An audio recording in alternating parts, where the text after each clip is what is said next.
Good morning, students. In yesterday's class, we will discuss about cells, parts of the cell, and the functions of the parts of the cell. We study there are many parts in a cell. We discuss about plant cell and animal cell. Also, we study how to draw plant cell and animal cell. So in today's class, we will discuss about the topic variation of number of cells in organism. कि किसी भी organism में cell कैसे very करते हैं. So let's start with our topic. So how many cells does an average human body contain? कहते हैं कि जो एवरेज ह्यूमन बॉडी है उसमें कितने सेल्स होते हैं. So let's study. So number of cells in a human body is an average human body consist of about 30 trillion cell. कहते हैं एक एवरेज ह्यूमन बॉडी में कितने होते हैं 30 ट्रिलियन सेल. ठीक है. 1 मिलियन मतलब 1000 इंटू 1000. ठीक है. 1 बिलियन में 1000 मिलियंस होते हैं और 1 ट्रिलियन में 1000 बिलियंस होते हैं. तो इसका मतलब 1 ट्रिलियन में 10⁻12 मिलियंस होंगे या 10⁻12 इतनी वैल्यू होगी उसकी. Therefore 1 trillion is equal to 10⁻12 cells. मतलब एक ह्यूमन बॉडी में 10⁻12 सेल्स होते हैं. ठीक है. तो इतने सारे मतलब 1 ट्रिलियन मतलब 10⁻12 सेल और ह्यूमन बॉडी में कितने 13 ट्रिलियन सेल. तो 30 इंटू 10⁻12 इतने सारे सेल्स प्रेजेंट होते हैं कहाँ हमारी ह्यूमन बॉडी में. हमारी जो ह्यूमन बॉडी है बच्चे, in a human body there are approximately 6 million cells per square centimetre area. एक स्क्वायर सेंटीमीटर एरिया में कितने सेल्स होते हैं 6 मिलियन सेल्स होते हैं. ठीक है. तो 6 मिलियन मतलब 6 into 10⁻6 cells. So now the question arises, how many cells is a paramecium made up of? Paramecium कितने सेल से मिलकर बना होता है. तो सोचो, हमने ये लास्ट वीडियो में भी स्टडी किया था. So look at the picture of a paramecium and a paramecium is made up of only one cell. You know that there is another organism which is made up of only one cell. What is that? It is amoeba. So amoeba and paramecium, these are the organisms which are made up of only one cell. Based on the number of cells we can classify organism as. कहते हैं cell के number के base पर हम organism को classify कर सकते हैं. First is unicellular organisms and second is multicellular organism. So we have to discuss in detail about unicellular organisms and multicellular organisms. So let's study. So first we have unicellular organism. So uni means one, cellula means cell, and so the meaning of unicellular organism is organisms made up of one cell. तो जो organisms सिर्फ एक ही cell से बने होते हैं उनको हम बोलते हैं unicellular organisms. So the example of unicellular organism is amoeba and paramecium. As both amoeba and paramecium contains only one cell, so amoeba and paramecium are unicellular organisms. Now the next term is multicellular organisms. So from this we know that multi means many, cellula means cell. So the meaning of multicellular organisms is that organisms are made up of many cells. ऐसे organism जो बहुत सारे cell से मिलकर बने होते हैं उनको हम बोलते हैं multicellular organisms. Now these are some examples of multicellular organisms, that is horse, hen, tree. This All organism except amoeba and paramecium contains many cells. Human is also an example of multicellular organism. So all these, that is horse, hen, tree, humans, birds, animals and many other things are the example of multicellular organisms जिसमें बहुत सारे cell present होते हैं. So now we can summarize that what we have studied. All living organisms are made up of cells.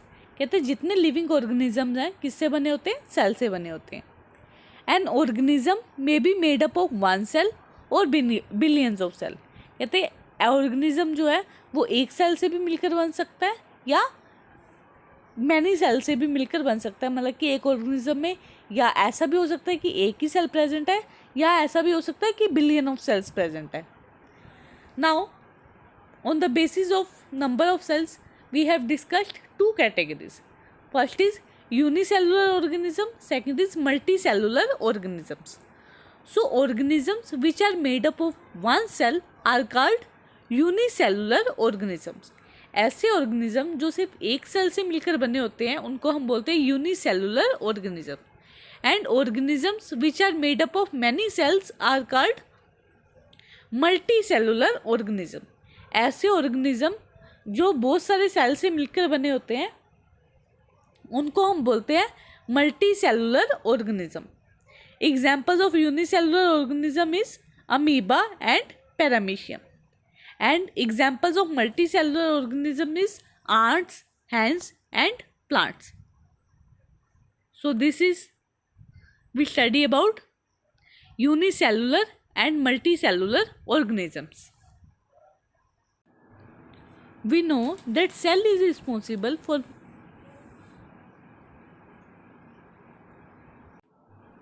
performing different functions of a life. We know that in unicellular organisms like amoeba only there is a one cell which performs all type of functions. Okay, unicellular organisms perform all functions of life with one cell. There are now we have to study that how do multicellular organism perform the functions of life. कि जो multicellular function है वो life के function कैसे perform करते हैं. Actually क्या होता है कि we have different organs in our body. So these organs are responsible for different functions. Like we have respiratory system, it helps us to respirate. We have digestive system, it helps us to digest food. So there are different organ system which help us to perform different functions. These organ systems are made up of different organs. Okay, like you have seen in this picture. And each of this organ is made up of tissues. Now the question arises, what are tissues? So tissues are a group of similar cells performing the same function. मतलब tissue क्या है? Same type के cell जब same function को perform करते हैं तो वो क्या बनते हैं? टिश्यूज बनते हैं. The cells present in different tissues are perform different functions. Like there are many type of cell. That is, the first is nerve cell. It is used to transmit signal to the brain. मतलब कि ये signals को brain तक पहुंचाता है. Message जो भी होता है, मान लो कि हमारे कहीं चोट लग गई तो हमें कैसे पता चलता है कि यहाँ पर चोट लगी है? तो वो जब चोट लगती है तो हमारा जो नर्व सेल होता है वो ब्रेन तक मैसेज पहुंचाता है कि हाँ हमें चोट लगी और हमें दर्द हो रहा है. ठीक है. सिंपल जो वाइट ब्लड सेल्स होते हैं, these are also present in our body. They save us from infection. They kill infection in our body. Now if we want to summarize, then similar type of cell make tissues and tissue performs a specific type of function. Same type of के cell जो हैं combine होते हैं और tissue बनाते हैं, और tissue जो है वो एक तरह का फंक्शन परफॉर्म करता है. Then tissues group up to form organ which perform specific type of function. Then these organs combine to form organ system and help us to do a specific task. Like in the organ system, mouth, stomach and intestine perform the function of digestion in our body. मतलब कि tissue से क्या बनता है, जब tissues combine हो रहे हैं, सेल कंबाइन हुए तो टिश्यू बने, टिश्यू कंबाइन होंगे तो ऑर्गन बनेगा, और डिफरेंट टाइप के ऑर्गन्स कंबाइन करके क्या बनाएंगे, ऑर्गन सिस्टम. तो डिफरेंट टाइप के ऑर्गन्स, जैसे डाइजेस्टिव सिस्टम में हमारे पास माउथ हो गया, स्टमक हो गया एंड इंटेस्टाइन हो गया, ये सारे कंबाइन होके क्या बना रहे हैं हमारे पास, किस में हेल्प कर रहे हैं, हमारे डाइजेशन में. ठीक है. And this organ system combine to make multicellular organism. In this manner, multicellular organism perform their different type of functions. The cells in the multicellular organism perform different type of functions. So, if we want to summarize, then we have learnt in unicellular organism, a single cell performs all the basic functions that the organism needs. कि एक single cell ही है जो अलग अलग तरह के functions को perform करता है, जो हमारी बेसिक नीड्स को पूरा करते हैं.